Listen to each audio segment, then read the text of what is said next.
Sigara bağımlılığı başta akciğer kanseri olmak üzere birçok hastalıkların ana sebebi. Dünyada birçok sigara bağımlısı insan var. Her yıl sigara bağımlılığına bağlı hastalıklardan dünyada 8 milyondan fazla insan hayatını kaybediyor. Biz vatandaşlarımızı, kendi personellerimizi gerçekten çok seviyoruz. Kimsenin sigara içmesini istemiyoruz. Özellikle personellerimizin sigara içmemesi ve bırakmasını teşvik etmek amacıyla 3 yıldan beri her ay sigara içmeyenlere veya bırakanlara ek ödeme yapıyoruz. Bu yıl bu ödememizi net 500 TL'ye çıkardık. Yani her ay sigara içmeyen personelimize 500 TL net nakit ödeme yapıyoruz. Bu vesileyle 9 Şubat sigarayı bırakma gününde tüm vatandaşlarımızı daha sağlıklı bir yaşam için sigarayı bırakmaya davet ediyorum. Lütfen hayatı değil, sigarayı bırakın. Bıraktım başkanım. Ben bize bıraktık. Şimdi bu yılda 500'e çıkardı. Net 500 lira. Aman sigara içmeyin. Sağlıklı bir yaşam için kesinlikle sigara içmemek lazım.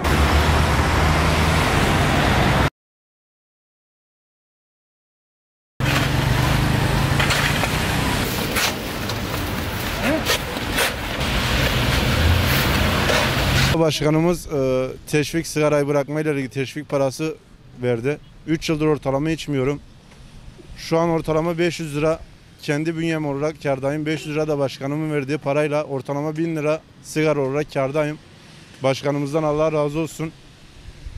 Sigarayı bıraktım sayesinde. Sağ olsun Şahin Bey Belediye Başkanımız son 2 yıldır sigarayı bırakmaya özendirdi bizi. Bu isim altında bir teşvik verdi.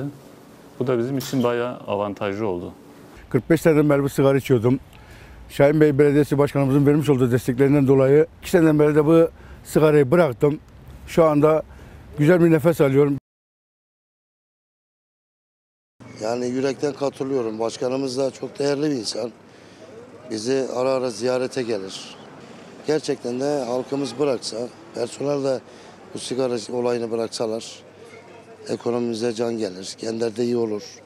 Şahin Bey Belediye Başkanımızın örnek zaten belediye başkanı olduğundan dolayı ayrı bir fikir olaraktan bünyesinde çalışan işçilerin sigara bırakarak kendisine tekrar teşvik amaçlı prim vermesini çok takdirle karşılıyoruz. İşçiye, personeline hem cebine katkı hem sağlığına katkı.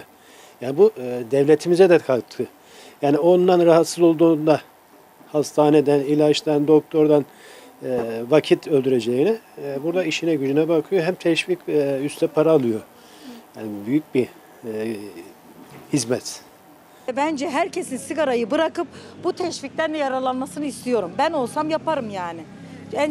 Şu anda en çok ihtiyacımız nedir? Maddi manevi destek değil mi? Ben onların yerinde olsam bu sigarayı bırakır ve ben başkanıma da tebrik ediyorum bu şekilde davrandığı için. Bu şekilde devam etsinler. İçmesinler, yani sigara içmesinler. Vallahi tam örnek alınacak başkan. Yani diğer illerin ve diğer başkanların, belediyelerin örnek alınmasını tavsiye ediyorum. Mehmet Amazoğlu yani gerçekten belediye başkanlığının hakkını veren bir isim yani. Seviyoruz kendisini de. Sigara için de çok güzel düşünmüş. Ben kendim sigara kullanmıyorum ama yani kullanan birçok kişi var yani. Bu devlet çalışanı olarak da birçok kişi var. Çok güzel bir tutum olmuş bence.